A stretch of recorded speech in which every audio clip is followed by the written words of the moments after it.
Hi everyone. In this video I'm going to show you how to compare two Excel sheets using VLOOKUP.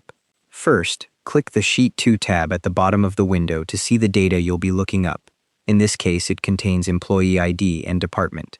This is your lookup table where the formula will search for matching values.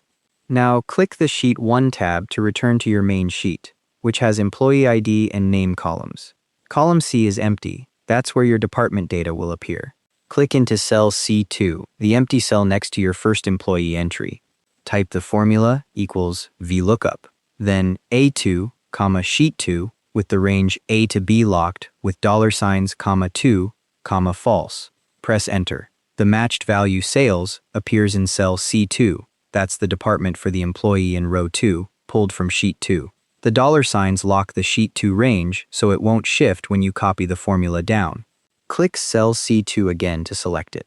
Now, click the small square fill handle at the bottom right corner of the cell and drag it down to cell C6. The formula copies down and all the matching department values from sheet 2 now appear in column C.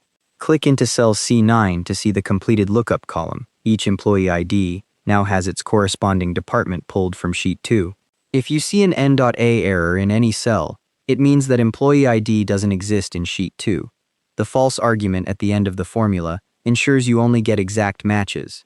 Changing it to true would find approximate matches instead, which is useful when you're working with ranges or sorted data. The $signs in the lookup range lock it so it doesn't shift when you copy the formula down to other rows. You can use this same technique to compare any two lists as long as they share a common column. That's how to compare two Excel sheets using VLOOKUP. Thanks for watching. Hope this helped.